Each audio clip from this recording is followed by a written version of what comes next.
Hey there, what up? I am Pseudo, this is Build Wars 2, and I am going to finally showcase my Daring Dragon build, mostly because ArenaNet has decided that Daring Dragon is no longer fun, and what I mean by that is it's going to give Alacrity now, instead of letting you repeatedly charge Dragon Trigger. Regardless of what I think about their balance team, I think they largely do a good job for the most part, but I really don't like this change. Obviously, I'm biased, but this trait has been fun since its introduction in End of Dragons. A lot of people think it's overpowered. A lot of people think it's underpowered. I don't know how it can be both, but I'd like to explain why I think it's exactly a little bit better than average and a lot better than a lot of people think. And also, more importantly, a lot of fun. But sorry for the lack of production value on this video. I want to get this out there so as many people can enjoy this build as possible before it's hopefully not removed on the 27th, but it might be if these changes go through. What I'm proposing, and what I think a couple other people are proposing on the forums that I've seen, is that they put the Alacrity on this trait, the other Grandmaster. It would preserve the cool playstyle of Daring Dragon. I don't think anyone in the world uses Immortal Dragon, and again, clearly I'm not biased, so let's get into the build, shall we? So this is the World vs. World version. It's going to look a little bit different than your traditional Bladesworn build. A lot of people are going to be like, whoa, this plays nothing like how I think Bladesworn usually plays or I want it to play, and that's kind of what I like. I'm into really unique builds, I'm into really unique build crafting, I'm into playing things that aren't necessarily the way they're meant to be played, and I really don't like that ArenaNet a lot of the time seems to punish that, and you can really only build things or play things in the way that they see fit to allow you to do that. But let's get into the traits and the skills, shall we? Yes, it's running signets. No, this is not a joke. Doliac signet and signet of stamina. This does not have a instacast cast time, despite what I would like. These two do. Let's get into the traits. I'll run through them in a sec. Yes, this is arms. No, this is not a joke. And defense, and some Bladesworn traits with that good old Daring Dragon trait. So if you didn't know, if you don't know how this trait works, basically, if you have any flow left after you use a Dragon Slash, it allows you to... It does a flow check, which costs 10 flow, minimum 10 flow threshold, and then you need to pay 10 flow again to load a bullet into your gun saber for another slash. However, if it just does the check and you only have like 10 flow and you can't load the bullet for whatever reason, it'll still put Dragon Trigger on cooldown, which is really weird. Anyway, that's how that bug works now. But enough of that. Basically what this allows you to do is to do a bunch of small Dragon Slashes instead of one big one. And why this is beneficial is Sundering Burst actually lets you stack a bunch of vulnerability on your target every time you do a Dragon Slash, so that's 10 because you're always critting with Burst Precision. This Signet Mastery gives you basically 500 Ferocity for free, which lets you actually do damage on this build, otherwise it's basically impossible.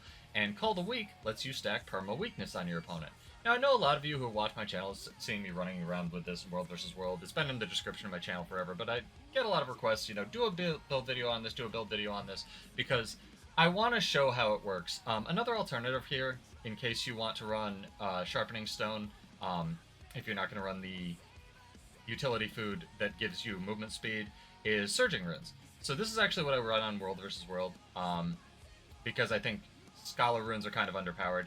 Surging gives you this ability to pop a Shocking Aura off your elite skill, which is now 40 seconds. Really good Get Off Me Thieves button if you get jumped by one.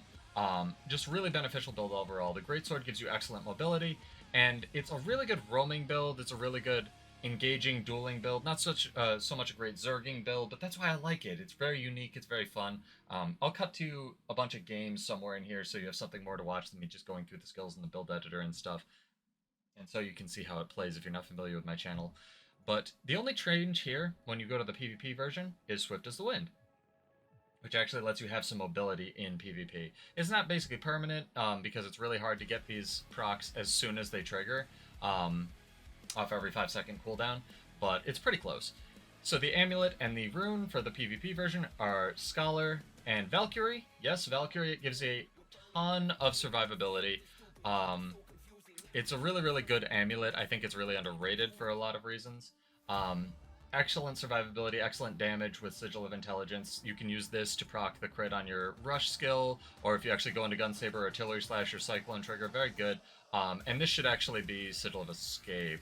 So let's go there. Escape, Intelligence. Most of your Conde Cleanse is on this button right here, and on this trait, obviously, Cleansing Ire, which cleanses 2 conditions every time you hit with a burst skill.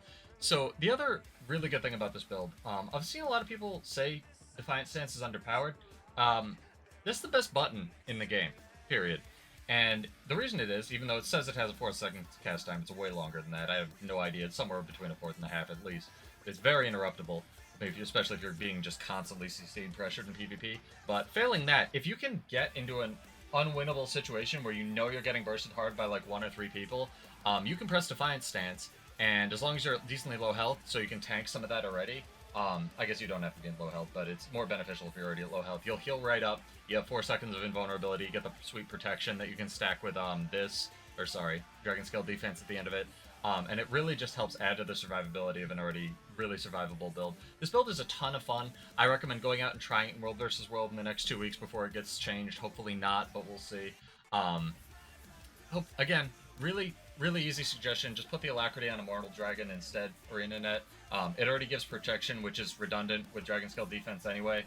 So Alacrity would fit really well on here, and then you could preserve the cool playstyle of Daring Dragon, the other one that people always use and everyone says is good, but I don't really like, Unyielding Dragon, and then the one that would actually be the PvE trait, which would be Immortal Dragon, which would give, hopefully, Alacrity in an area. But that's all I can ask. Anyway, enjoy the videos of me roaming around with this and me playing PvP with this. Really mobile, really good engager. Something you can do, just strategies really quick, I guess I'll go over. Always want to be pumping this skill for barrier, just off cooldown, Blooming Fire, because it's a useless skill otherwise, pretty much.